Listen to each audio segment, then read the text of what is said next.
Bienvenidos a la UNAM Responde, ¿cómo están? Muy buenas tardes. Sabemos que la pandemia no se detiene y aquí en este espacio universitario pues seguimos sin bajar la guardia, brindándoles a ustedes información día con respecto a lo que sucede con esta pandemia que también pues ha agravado la situación de otras crisis o ha evidenciado otras crisis. Por ejemplo, nos ha puesto en la necesidad de poner atención en todos esos padecimientos, en todas esas crisis de salud que se agravan cuando las personas han sido contagiadas o bien desarrollan la enfermedad de COVID-19. El día de ayer ya lo decían el responsable de la ONU en nuestro país, se encuentra en un alto número de contagios y de decesos y sabemos que todas esas pérdidas o buena parte de esas pérdidas se debe principalmente a esas comorbilidades. Así que esta tarde estaremos hablando hoy de enfermedades crónico-degenerativas en tiempos de pandemia, en tiempos de COVID-19. Además tenemos nuestras recomendaciones de cultura, tenemos algunos otros reportajes, tenemos nuestra dosis de humor, también tenemos consejos para cuidar nuestra salud y nuestra alimentación. Todo esto durante los próximos minutos. Acompáñenos. Y como siempre comenzamos con un panorama de lo que ocurre en nuestro país, donde es necesario seguir reiterando que debemos seguir todas las medidas de higiene y de distanciamiento que ya conocemos, porque hay situaciones complicadas, por ejemplo, en algunos estados. El estado de Zacatecas volvió al semáforo, al color rojo de este semáforo epidemiológico, y las entidades de Querétaro y de la Ciudad de México estamos muy cerca de llegar a estos niveles. Así que está en nuestras manos prevenir y atender esta situación de crisis en nuestro país, que también por supuesto se vive en distintas partes del mundo. Vamos pues a comenzar con este resumen nacional. Estamos dedicando todos nuestros esfuerzos y los esfuerzos del Gobierno de México para entrar a un proceso de disminución de contagios y que haya las suficientes camas disponibles para todas aquellas personas que enferman por COVID. Y la manera que lo estamos haciendo pues es con el aumento del número de pruebas y este trabajo territorial que estamos haciendo y estas orientaciones generales que estamos dando.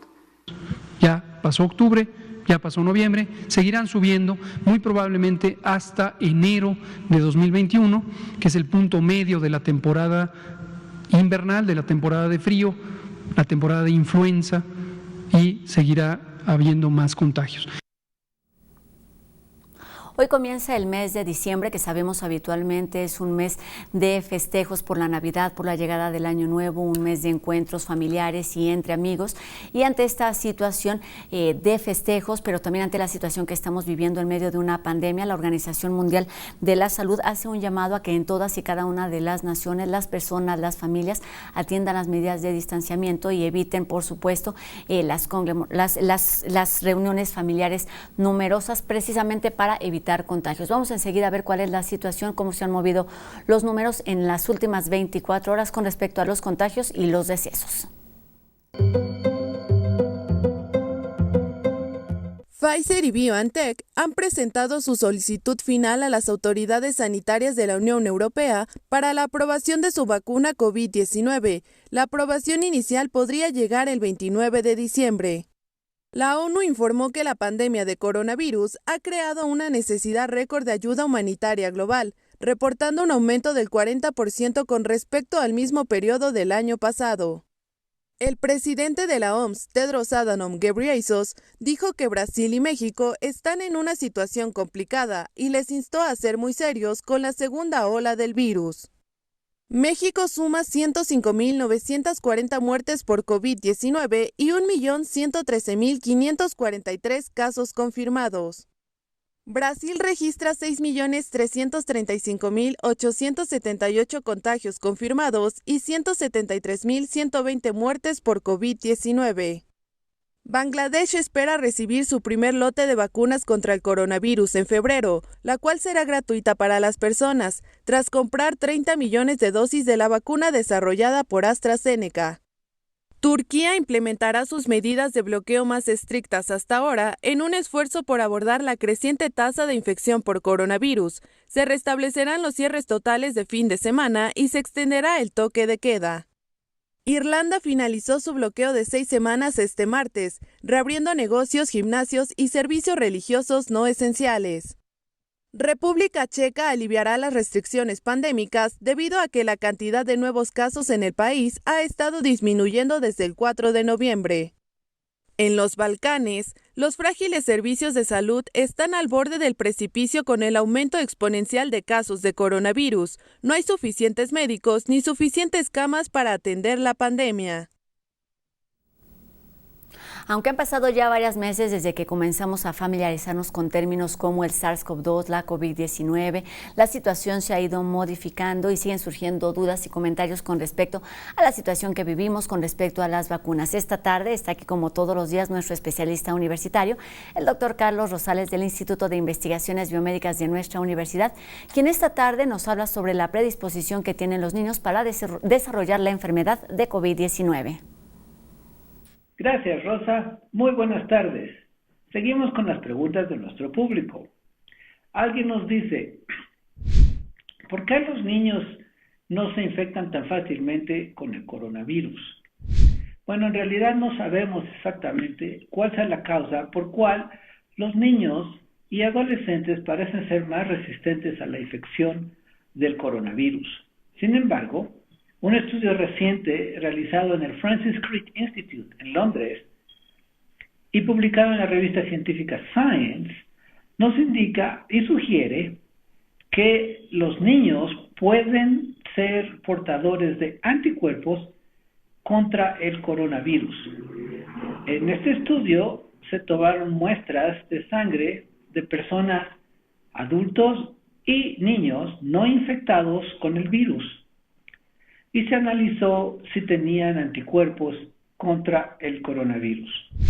Se encontró que de 390 adultos, solo 5% tenían anticuerpos que podían reconocer al coronavirus.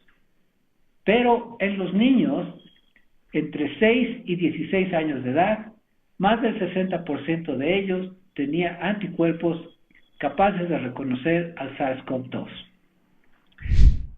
No está claro cómo estas personas, estos niños, se inmunizaron y tienen esos anticuerpos.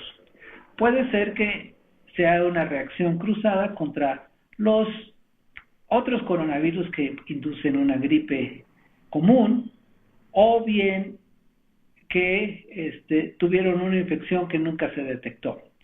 Lo que sí es claro es que muchos de ellos ya tienen anticuerpos y esto puede ser una explicación de por qué son más resistentes a la infección. Muchas gracias. Regresamos con Rosa al estudio de TV UNAM. Gracias, doctor. Hasta ahí la respuesta. Y bueno, en nuestra entrevista de hoy hablaremos de nueva cuenta sobre esas enfermedades crónico-degenerativas que también son llamadas muchas veces comorbilidades. Sabemos también que la diabetes, la obesidad o la hipertensión, si bien son padecimientos que pueden prevenirse, en este contexto de pandemia colocan en un alto riesgo a quienes las padecen, colocándolos también en un estado de vulnerabilidad más alto. Así es que es por esta y otras razones que hoy hablaremos de nueva cuenta en este espacio sobre la necesidad de atender a tiempo a estas personas, estos padecimientos, para evitar todo tipo de complicaciones con la enfermedad de COVID-19. Y para ello saludamos a nuestro invitado de hoy. Se trata del doctor José Antonio Márquez López, quien es académico e investigador de la FES Iztacala y también es especialista en endocrinología. Doctor, ¿cómo estás? Muy buenas tardes. Un gusto saludarte en este espacio universitario. Hola, ¿qué tal, Rosa? Buenas tardes. Antes que nada, muchas gracias por la invitación. Muchas gracias a toda tu apreciable audiencia. A sus órdenes. Pues muchas gracias por estar aquí con nosotros, hablando precisamente como una voz desde nuestra universidad, pero también considerando la experiencia que tienes estando en contacto con pacientes, y así ha sido durante esta pandemia. Y lo primero que me gustaría preguntarte es ¿qué sucede? ¿La enfermedad de COVID-19 impacta a las enfermedades crónico-degenerativas o es a la inversa? ¿Qué está sucediendo en esta crisis sanitaria, doctor?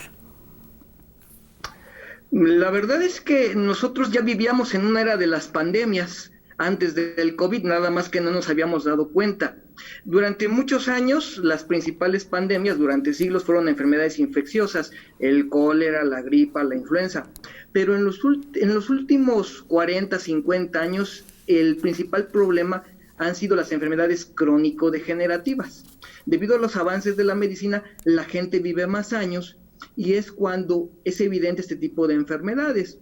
La diabetes, la hipertensión, la obesidad, el colesterol, los triglicéridos altos. Actualmente esas enfermedades son la principal causa de mortalidad en todos los países, básicamente. Y la situación es que no hemos tenido actualmente un control tan estricto de estas enfermedades, a pesar del impacto en todos los sistemas de salud. Y a pesar de que ya tenemos una buena cantidad de tiempo hablando sobre ellas, hablando de las dificultades que tienen cada una de las personas que las padecen, pero también hablando, como bien nos dices, en términos de problemas de salud pública. Sabemos cuáles son, las acabamos de mencionar tú y yo y tú también, pero me gustaría que nos ayudaras a entender en qué consisten exactamente estas enfermedades crónico-degenerativas y la relación que tiene con el número de años que podemos llegar a vivir los seres humanos. Ok, primero que nada, estas enfermedades son producto del estilo de vida que actualmente tenemos, los malos hábitos que hemos desarrollado, y por eso es que actualmente la diabetes, la hipertensión, la obesidad, el colesterol y los triglicéridos altos son la principal causa de muerte en muchos países. Todas estas enfermedades tienen un rasgo común, que lo voy a explicar un poquito más sencillo. Vamos a imaginar que tenemos un vaso sanguíneo, una arteria, por ejemplo. Las arterias pues llevan la sangre a diversos sitios del cuerpo. La parte más interna de las arterias es una pequeña capa de células. Esa capa se llama endotelio. Casualmente, cuando el endotelio se enferma, todo el cuerpo se enferma. La característica común de la diabetes, la hipertensión, la obesidad, el colesterol y triglicéridos altos es el daño en esta capa. Cuando esta capa se daña, deja de hacer su función adecuadamente y viene el envejecimiento cardiovascular, y es cuando los pacientes se enferman. Ahora, ¿cuál es la principal enfermedad del endotelio? Bueno, algo que se llama aterosclerosis, o sea, son las placas de grasa que se desarrollan dentro de una arteria. Y este proceso se empieza a desarrollar de manera natural en etapas tempranas de la vida. Comentan que la mayoría de seres humanos a partir de los 10 años ya empieza con pequeñas estrías de grasa que se acumulan en las arterias. La diabetes, mediante la elevación crónica del azúcar en la sangre, favorece la aterosclerosis, que es el depósito de colesterol en las arterias. La hipertensión también daña las arterias, daña el endotelio, y también el colesterol y triglicéridos altos favorecen que se formen placas de colesterol y que conforme vaya pasando el tiempo se vaya cerrando de acuerdo la luz del vaso, y entonces es cuando se forma un coágulo. Si se forma un coágulo, la sangre con oxígeno y con nutrientes no puede llegar a los diversos órganos, y entonces ahí es cuando tenemos una enfermedad. Ese es el común denominador de estas enfermedades. De hecho, yo tengo una idea un poco loca, pero es una teoría, una hipótesis, que quizá dentro de la investigación para tratar a los pacientes que tienen COVID, sería importante seguir analizando cuáles son las funciones que hace esta pequeña capa de células dentro de los vasos, que se llama endotelio. Hace muchas sustancias. Una que me llama la atención particularmente es el factor hiperpolarizante del endotelio. Esa sustancia, como su nombre lo indica, dice hiperpolariza, modifica la carga eléctrica de las células y provoca que una arteria que en determinado momento está tapada, está contraída, se dilate o aumente de tamaño.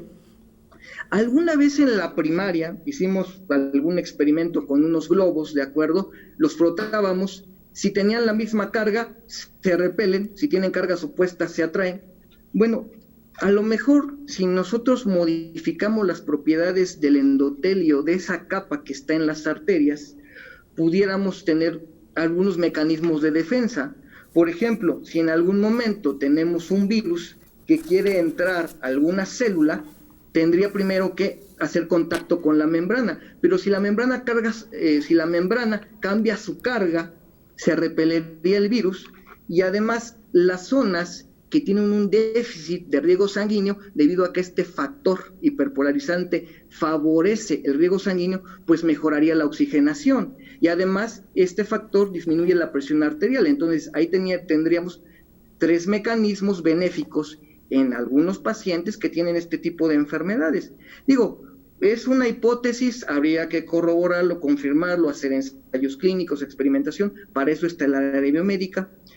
Estas observaciones surgen a nosotros los médicos clínicos cuando tenemos pacientes que tienen hipertensión, diabetes, colesterol y triglicéridos altos, porque tienen esos comunes denominadores, un envejecimiento cardiovascular.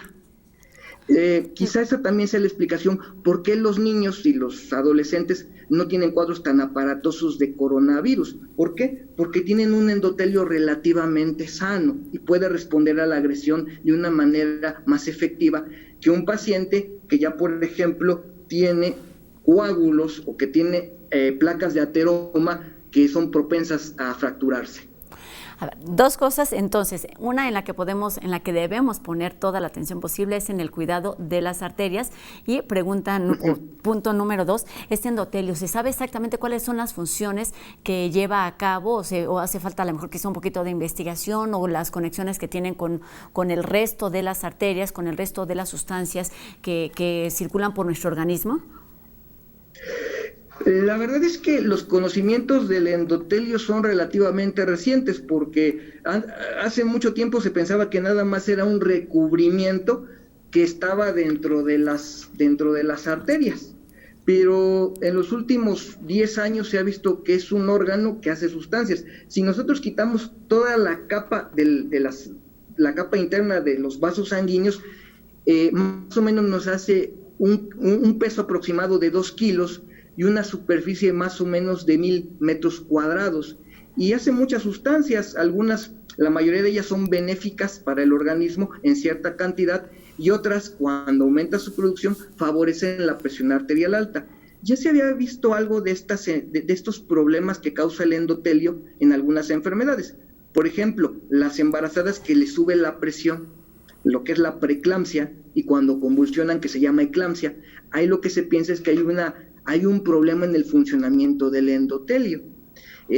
Siento que nos falta mucho por investigar, pero siento que una manera de ver este problema del coronavirus de una manera diferente sería plantear otra nueva estrategia terapéutica, investigar más sobre las funciones del endotelio para tratar de crear nuevas terapias que nos ayuden, ya que el paciente está enfermo, porque ahorita lo que nos hemos estado enfocando es en la producción de vacunas, que sí, definitivamente son importantes, algunos medicamentos que tratan de que el virus no se replique dentro de las células una vez que entra, pero una vez que ya el virus está dentro y que ya hay un daño, ¿de acuerdo?, y que está comprometido el riego sanguíneo y obviamente la oxigenación, ¿qué es lo que tenemos que hacer? Bueno, a lo mejor esa línea de investigación debería de empezar a crearse.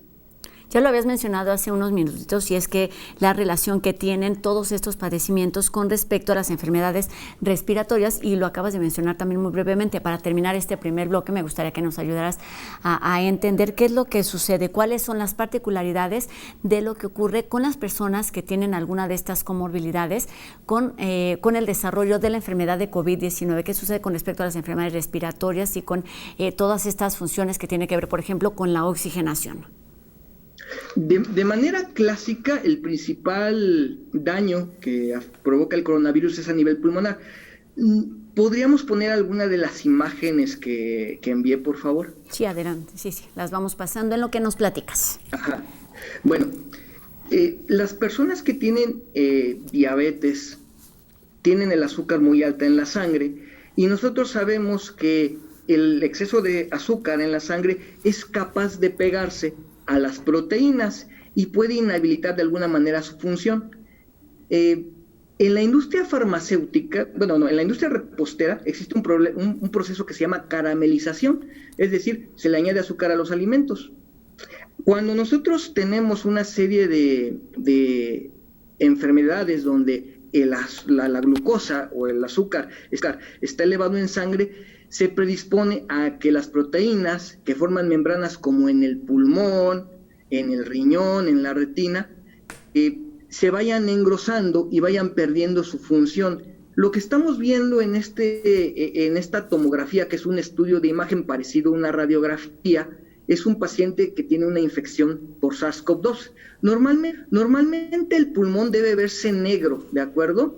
De manera uniforme. Y sin embargo, un pulmón sano es un pulmón negro.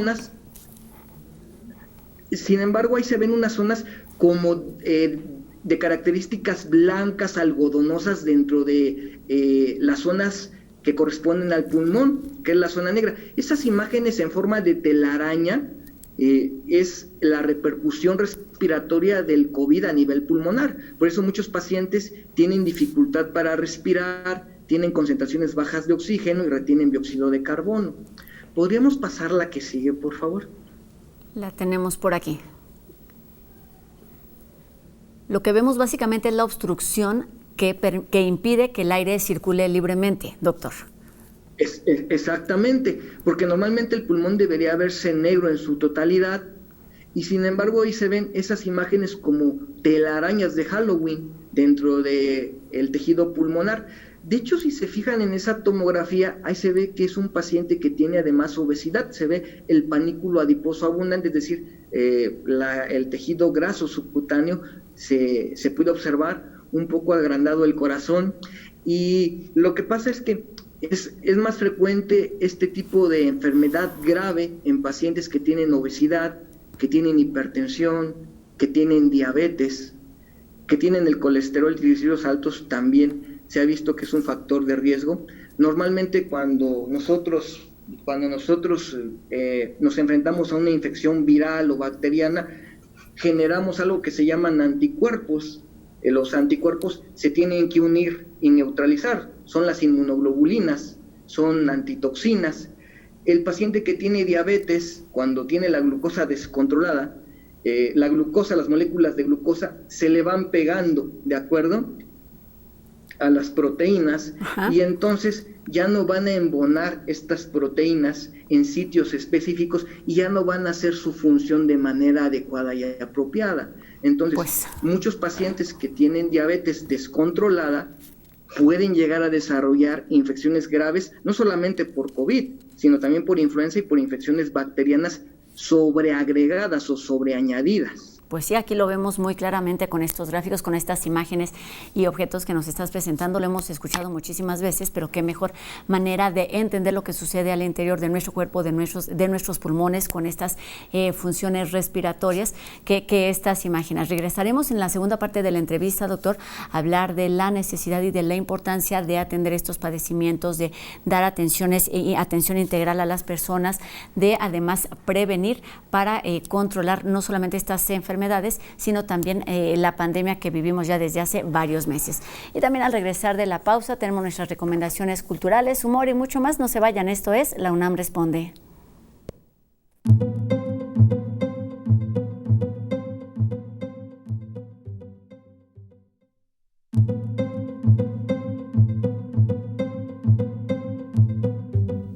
Qué gusto que continúe con nosotros en este segundo bloque de La UNAM Responde, y estamos listos para presentarle algunas opciones para despejar la mente, para aprender, para conocer y también para disfrutar, estando en contacto con Cultura UNAM en casa.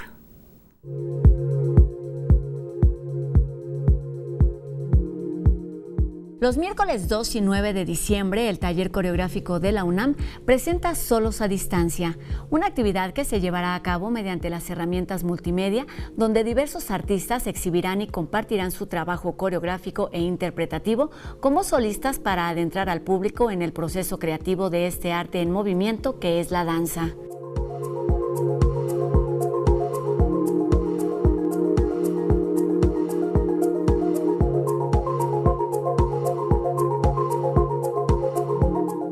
Encuentro filosófico encabezado por María Antonieta González Valerio y Rosaura Martínez Ruiz, ambas doctoras en filosofía y profesoras de la Facultad de Filosofía y Letras de la UNAM, se cuestionan sobre cuáles son los desafíos en términos éticos, políticos y existenciales a los que nos ha enfrentado la actual pandemia. Además, reflexionan sobre el papel de la ciencia, las desigualdades sociales y económicas, así como la educación y el sistema de salud, entre otros sectores en los que la pandemia ha impactado radicalmente.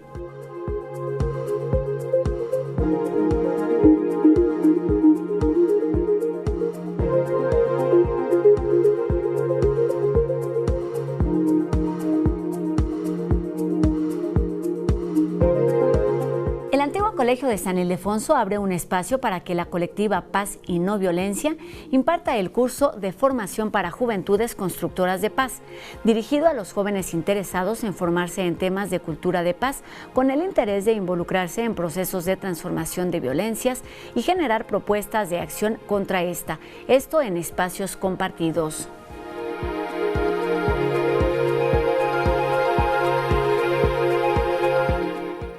Esta tarde, Jacobo Dayana, además de presentarnos su reflexión, nos hace un llamado para pensar la situación que se está viviendo dentro de los hogares con respecto al aumento en la violencia intrafamiliar y también con respecto a la violencia en contra de las mujeres. Escuchemos. Buenas tardes. La organización X Justicia para las Mujeres documentó que durante los primeros meses de contingencia sanitaria, los centros de justicia para mujeres limitaron el acceso a protección y orientación, con lo que dejaron en peligro a las usuarias de estos. Mientras los centros limitaban el acceso, las llamadas de emergencia y las denuncias reportadas por violencia de género, como ya lo sabemos, aumentaron. Al iniciar la pandemia, la Comisión Nacional para Prevenir y Erradicar la Violencia contra las Mujeres publicó que solo algunos servicios se adaptarían a la contingencia. X Justicia encontró contradicciones con lo que reportaban las funcionarias locales encargadas de la atención y con los testimonios de algunas de las usuarias. En algunos casos no se permitía entrar a las mujeres que buscaban orientación, en otros casos nadie contestaba en las líneas telefónicas de emergencia y en muchos otros se negaba simplemente la atención.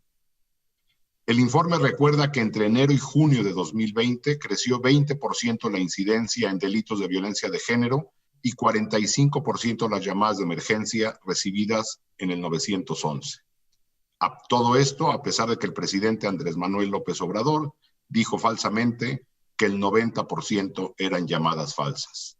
La pandemia ha incrementado la violencia intrafamiliar, la violencia de género, y no hay respuesta del Estado mexicano. Buenas tardes. Situaciones en verdad complicadas. Y bueno, vamos a temas mucho más amables. Hoy los chicos de No Memes nos platican sobre unos zapatos muy especiales, algunos con sonido. Tecnología, entretenimiento y buen humor se dan la mano en la siguiente cápsula que No Memes tiene para ustedes. ¿Eres de los que no pueden salir de casa sin audífonos? ¿Te consideras fan de llevar la experiencia de escuchar música a otro nivel? ¿Extrañas como nada los conciertos en vivo? Quédate conmigo porque esta cápsula es para ti.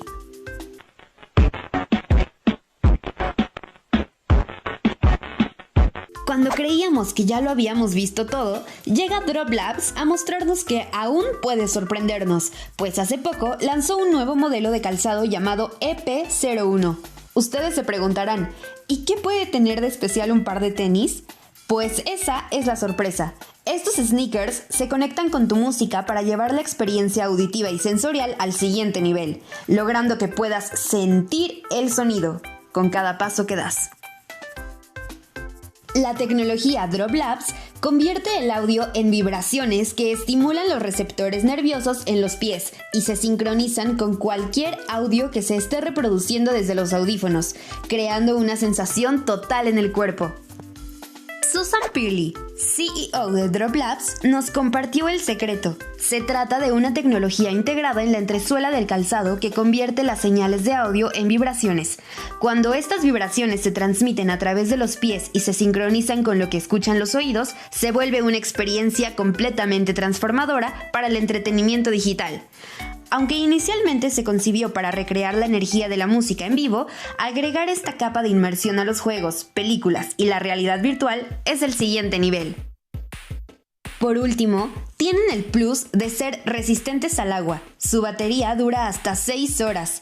Cuentan con carga magnética, son compatibles con todos los audífonos Bluetooth y tienen 1 año de garantía. Si se te antojaron, te tengo una buena noticia. Ya están a la venta y cuestan alrededor de $299. Ahora ya lo sabes. Si la pandemia no nos deja ir a los conciertos, pues que los conciertos vengan a nosotras o a nuestros pies. En fin, gracias por acompañarnos y nos vemos en el siguiente No Memes.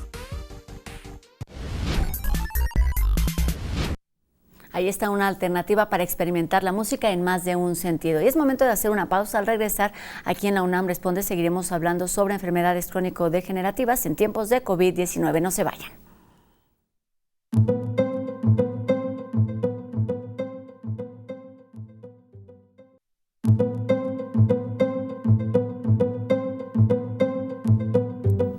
Ya estamos de regreso en la UNAM Responde y comenzamos este último bloque hablando de inundaciones. Los chicos de Enteni nos llevan a entender lo que ocurrió recientemente en estados como Tabasco y Chiapas, que se vieron seriamente afectados a causa de las fuertes lluvias. Vamos a conocer la primera parte de este reportaje. Tuvimos que optar entre inconvenientes. No inundar Villahermosa y que el agua saliera por el Samaria, por las zonas bajas. Desde luego se perjudicó a la gente de Necabuca, son los chontales, los más pobres. Pero teníamos que tomar una decisión. Así fue como el pasado 15 de noviembre el presidente Andrés Manuel López Obrador informó de la situación que se vivía en Tabasco por las inundaciones. Estas fueron provocadas por eventos naturales extraordinarios y también por rezagos en políticas públicas e infraestructura necesaria para el sureste del país. Lamentablemente, parece ser que los pueblos indígenas no son gente para muchos funcionarios, para los tomadores de decisión, y a partir de entonces nosotros hemos dicho que en Tabasco hay tabasqueños de primera y tabasqueños de segunda. Tabasqueños que pueden ser sacrificables y tabasqueños que hay que privilegiar, que tienen el privilegio de vivir en la capital tabasqueña y a los que hay que salvar a costa de todo. La determinación tomada por el presidente es respaldada de manera técnica por funcionarios locales, ya que se trató de evitar daños económicos mayores, aunque eso perjudicó a otras personas. Una vez que se incrementó el desfogue de Peñitas, se iba a inundar la parte chontal. Entonces la decisión que se tomó era pues que iba a crecer más la inundación, en lugar de que fuera una inundación de 1 metro, 1 metro 10, 1 metro 20, pues iba a crecer y iba a ser una inundación de 1,5 metros, de 2 metros, sobre todo en la zona agrícola ganadera de la zona chontal, no tanto en las viviendas. Sí, desde luego, parte de viviendas que están ubicadas en terrenos bajos, legítimamente, porque son propietarios, nadie está diciendo que sean irregulares, legítimamente viven ahí, pero viven en zonas bajas, en zonas que se iban a inundar de cualquier manera. El rezago en obras se suma a que este año ha sido el más lluvioso en la historia de Tabasco.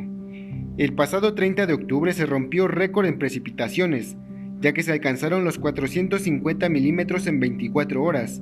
Esto, de acuerdo con la dirección local de la Comisión Nacional del Agua.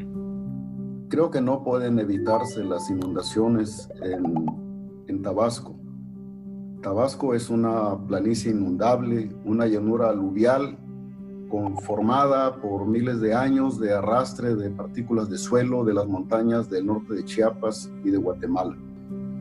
La estrategia central consiste en reducir la vulnerabilidad de la población y de sus actividades económicas, ¿verdad?, ante ese riesgo inminente en este caso de inundaciones.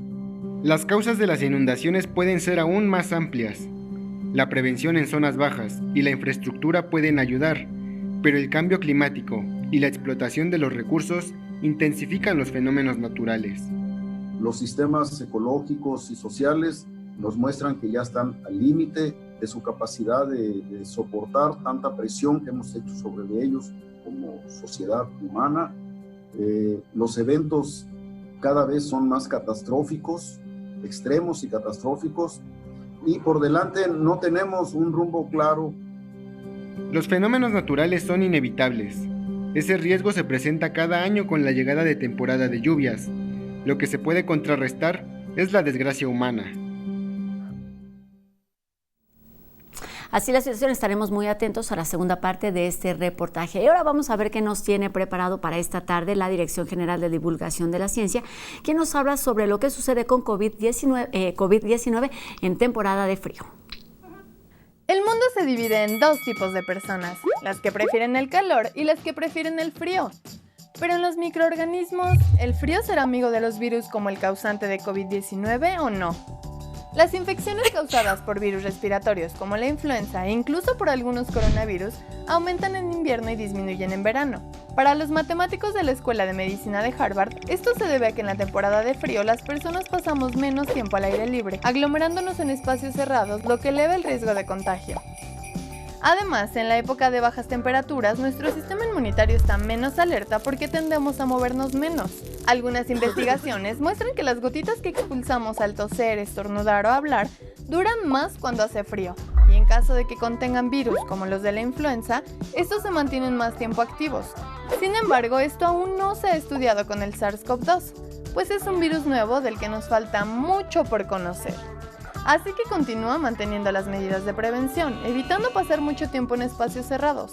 Aliméntate de manera saludable y practica ejercicio. Puedes disfrutar de tus seres queridos, pero protegidos.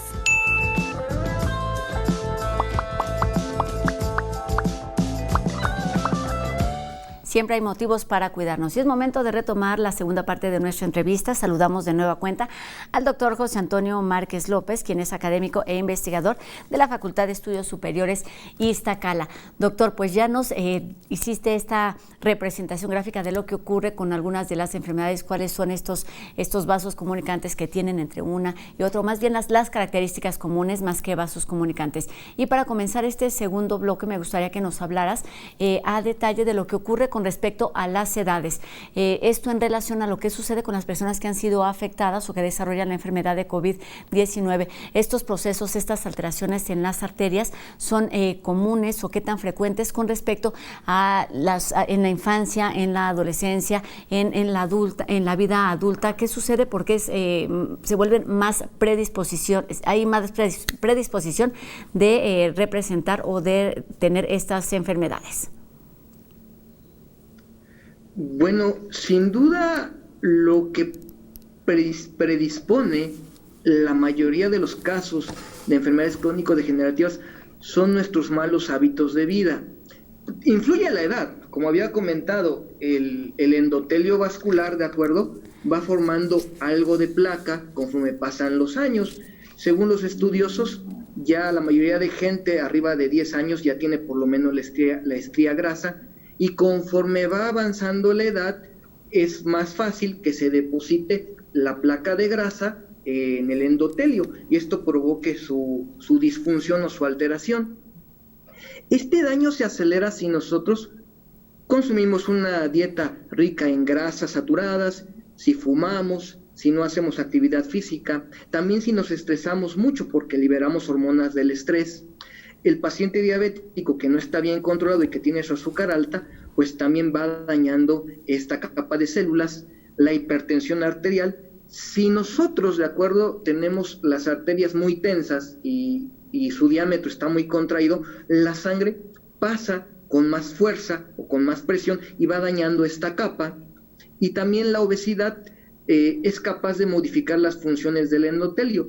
Antes pensábamos que el tejido graso nada más acumulaba grasa, pero ya se ha visto que produce una serie de sustancias llamadas adipocinas que interactúan con la capa del endotelio, y la obesidad es un estado proinflamatorio en bajo grado. Es decir, la gente que tiene kilos de más tiene una inflamación, pero no se da cuenta, pero va dañando este endotelio. De hecho, hay un nuevo concepto en medicina que es el envejecimiento cardiovascular o la senescencia del sistema endotelial y cardíaco. Y estas enfermedades son más comunes en gente adulta, sobre todo que tiene 50 años o más, y precisamente por estos malos hábitos de vida. ¿Cuáles son las alternativas para controlar estos padecimientos y evitar las complicaciones con la enfermedad de COVID-19, doctor? El paciente con diabetes, con hipertensión, con obesidad, debería estar bien controlado independientemente del COVID. Eso es una realidad.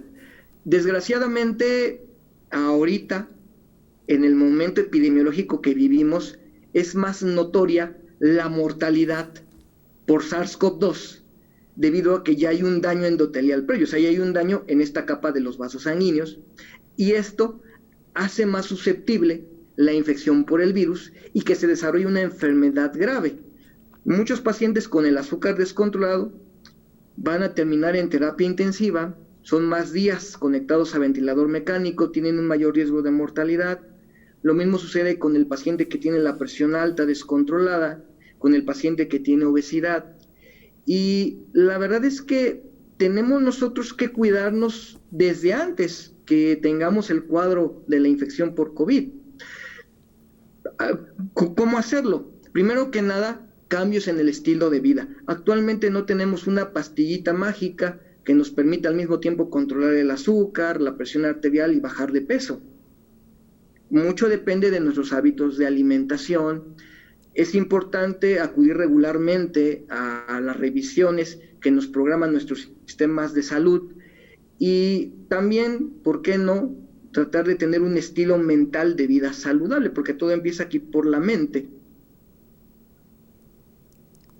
Hemos escuchado durante esta pandemia también algunos casos de personas que han sido afectadas, que han desarrollado la enfermedad de COVID-19 y que resulta que tienen alguno de estos padecimientos. ¿Cómo es posible tener quizá principios seguramente de obesidad, de diabetes, de hipertensión y no darse cuenta? ¿Qué es lo que se necesita hacer o qué es lo que está pasando que nuestro cuerpo no lo manifiesta? Bueno, hay una cosa maravillosa en el cuerpo humano. Nosotros tenemos una reserva orgánica. Es decir, nosotros, cuando hablamos de, por ejemplo, del riñón, que tiene, no sé, 1.200.000 nefronas, o sea, no están trabajando todas esas células del riñón al mismo tiempo. Solamente funciona una parte y hay unas células que están como en stand-by y que se van a utilizar cuando sea estrictamente necesario. Y casi todos los órganos de nuestro cuerpo tienen células en stand-by, esperando a que cuando haya un estímulo que así lo requiera, se pongan a trabajar esas células. Lo mismo pasa en el páncreas, en el hígado, en el corazón. Lo que hemos visto nosotros como endocrinólogos es que el diagnóstico de diabetes se realiza de manera muy tardía y es cuando el paciente ya tiene síntomas como ir mucho al baño, tener mucha sed, perder peso, tener mucha hambre. Cuando esto sucede y el paciente va con el doctor y le toman una glucosa en el dedo y sale alta, ya para que se desarrolle esto se piensa que ya está perdida por lo menos el 50% de la capacidad del páncreas para secretar insulina. Entonces, muchas de estas enfermedades las encontramos de manera tardía, en parte, bueno, porque, como acabo de mencionar, nuestros órganos tienen una capacidad, una reserva, ¿de acuerdo?, para trabajar en condiciones de estrés. Pero también no tenemos nosotros mucho esa cultura de checarnos adecuadamente con el doctor en tiempo y forma, y a veces somos muy descuidados porque nos sentimos bien y pensamos que no hay problema. Desgraciadamente el colesterol y los triglicéridos altos no dan síntomas, a menos que estén muy altos, arriba de 1000 por ejemplo, pero habitualmente no dan síntomas, y ese colesterol y triglicéridos altos va a terminar formando una placa de ateroma, y esa placa, cuando se rompa, va a propiciar un coágulo, y ese coágulo puede viajar por las arterias y pegarse a una arteria muy pequeña, y ahí ocluye la circulación, y ahí es cuando el paciente tiene ya un derrame cerebral o tiene un infarto. Pero habitualmente es la manifestación clínica de un largo proceso. El 30% de la población en México es hipertensa, y muchos de ellos ni siquiera se han dado cuenta. La hipertensión la conocen como el asesino silencioso.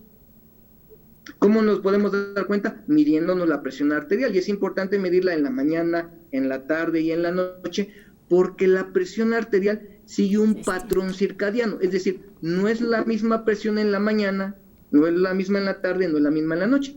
Es más alta cuando nos levantamos y a lo largo del día va descendiendo, y en la noche es cuando se tienen las cifras de presión arterial más baja. Muchos pacientes hipertensos paradójicamente tienen la presión arterial más alta en la noche cuando se van a dormir, y por eso hay muchos infartos y derrames cerebrales en las noches cuando la presión arterial está más alta.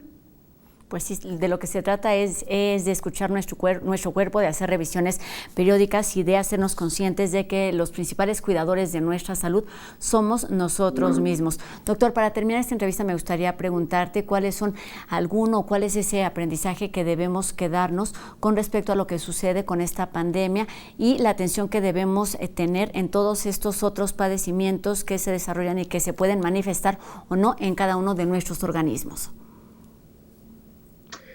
Bueno, lo que acabas de comentar, Rosa, es muy importante, y la cuestión de primero que nada, la información, la difusión de esta información es valiosísima. Recomendar la vacunación contra influenza, contra neumococo, tener nuestro esquema de vacunación completo en tiempo y forma, tratar de llevar un estilo de vida saludable y, bueno, ante la presencia de síntomas, acudir a buscar atención médica. Es importante también que sigamos las recomendaciones emitidas por la Secretaría de Salud y, sobre todo, algo que comentaste en el programa, estas fechas especiales de diciembre tienen un mensaje, ¿de acuerdo? Que nosotros a veces por el consumismo lo hemos a lo mejor malinterpretado, pero el mensaje básico de estas fiestas, ¿de acuerdo?, es reflexionar que tenemos una familia y dar gracias a Dios. Esperemos que esta no sea nuestra última Navidad, que esta no sea nuestra última cena de Año Nuevo, que no sean nuestros últimos días de Reyes. Es muy importante cuidarnos a nosotros mismos, como bien comentaste, nosotros debemos ser los autocuidadores y gestores de nuestro estado de salud, y también, pues si me quiero yo, cuidar al prójimo.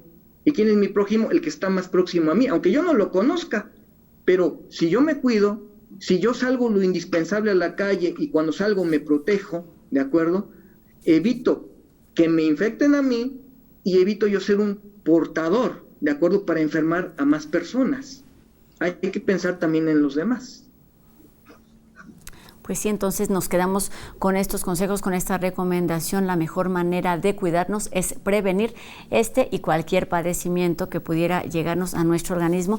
Estamos hablando efectivamente en lo que sucede en tiempos de pandemia, pero siempre es buen momento para cuidar nuestra salud y estar atentos a lo que ocurre con nuestros organismos. Así que, doctor José Antonio Márquez López, académico e investigador de la Facultad de Estudios Superiores Iztacala, muchas gracias por estos minutos, por estas representaciones y también por estos consejos. Siempre tenemos algo más que aprender con respecto además a un problema que son problemas ya de salud en distintos niveles en nuestro país, que son todas estas enfermedades crónico-degenerativas que afectan a una buena parte de la población en nuestro país. Gracias y buenas tardes. Gracias a ti y a tu audiencia. Y un saludo a mis compañeros de la 194. Gracias por todo. Y bueno, seguimos aquí con más información en la UNAM Responde, y como cada martes, tenemos aquí a nuestra nutrióloga de cabecera, quien esta tarde nos habla, por ejemplo, de lo que ocurre con respecto a la comida antes de hacer ejercicio. Escuchemos.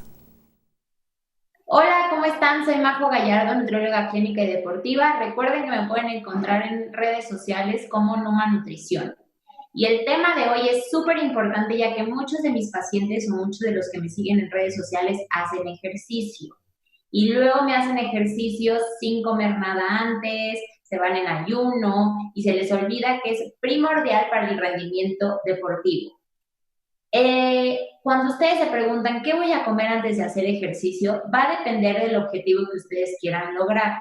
Si ustedes están buscando, por ejemplo, bajar un poco el porcentaje de grasa o solamente lo hacen por pura recreación o para mantenerse activos, pueden consumir algo de fruta o pueden consumir algunas semillas como arándanos con almendras.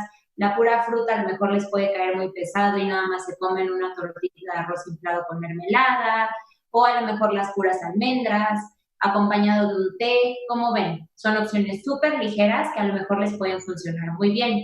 Esta opción puede funcionar si ustedes lo primero que hacen cuando despiertan es hacer ejercicio, entonces no se sienten como pesados y como no tienen tanto tiempo de comer, puede funcionar perfecto. Ahora, si ustedes hacen ejercicio a mediodía y entonces ya pueden hacer ejercicio con un poco más de hambre, la colación puede ser diferente. A lo mejor yo le puedo agregar a esa porción de fruta tantito yogur y una cucharada de granolas sin azúcar, o a lo mejor me puedo comer un pan tostado con una crema de cacahuate, que va a llenar un poco más y puede ser que ayude a mi rendimiento deportivo aún entrenando a mediodía. Pero, por ejemplo, si ustedes hacen ejercicio terminando de comer, la comida puede funcionar perfecto como colación antes de hacer ejercicio, porque si no, ya es la comida más el postre y luego una colación para cuando ya estoy haciendo ejercicio, creo que voy a tener la comida hasta acá. Entonces, ¿cómo ven si mejor? Si ustedes hacen ejercicio terminando de comer, entreno y después de entrenar me como una colación para después no llegar tan hambriento a la hora de la cena. Suena bien, ¿no? Lo importante aquí es que siempre haya algo de carbohidrato, que puede ser carbohidrato simple como fruta, semillas como arándanos, o a lo mejor unas cuantas gomitas o mermeladas sin azúcar para que me dé energía de inmediato, o también puede ser carbohidrato complejo que se tarda un poquito más en absorber. ¿Cuáles son los carbohidratos complejos? Todos los cereales, como la galleta, una tortita de arroz inflado, avena. Entonces, si yo ya tengo estos 3 puntos claros, si yo quiero buscar un aumento de masa muscular, va a ser importantísimo que tenga tanto carbohidrato complejo como carbohidrato simple y también algo de proteína. Entonces, si yo estoy buscando subir masa muscular y entreno temprano, podría comerme a lo mejor un pan tostado con crema de cacahuate o a lo mejor un yogurt aparte y algo de fruta. Va a caer mucho más pesado. Y terminando de entrenar, a lo mejor un scoop de proteína tomado o una fruta o un sándwich para recuperar ese desgaste muscular. Si yo voy a entrenar como a mediodía, incluso me puedo tomar un licuado. Hay personas que pueden tomar licuados antes de hacer ejercicio y les funciona fenomenal, pero hay personas que el licuado les cae muy pesado y entonces ahí no entra tanto. Entonces, va a depender de la hora a la que tú entrenes y además del objetivo que tú quieras lograr. Aquí lo más importante es que nunca hagas ejercicio sin comer algo porque va a hacer que tu músculo se desgaste muchísimo más. Para más consejos o cualquier tema que ustedes quieran saber, escríbanme o escriban a la página de TV UNAM para que yo me pueda dar ideas de qué tema quieren que yo les hable. Les mando saludos, que estén muy bien. Ahí está la invitación, otra alternativa para que cuidemos nuestro cuerpo, escuchémonos a nosotros mismos y si tenemos dudas, pues acudamos a los especialistas. Nuestras líneas de comunicación, tanto las redes sociales como los números de WhatsApp, están abiertas para recibir todas sus dudas y sus comentarios, no solamente con respecto a la pandemia, como ya lo veníamos haciendo, sino hoy a partir de hoy, estando en contacto con Majo Gallardo, con consejos sobre nutrición y sobre cómo cuidar nuestra alimentación y nuestro cuerpo. Y con esto terminamos una emisión más de la UNAM Responde. Agradecemos a todos quienes hacen posible esta transmisión y recuerden que tenemos una cita mañana completamente en vivo a las 2:30 de la tarde por TV UNAM. Adiós.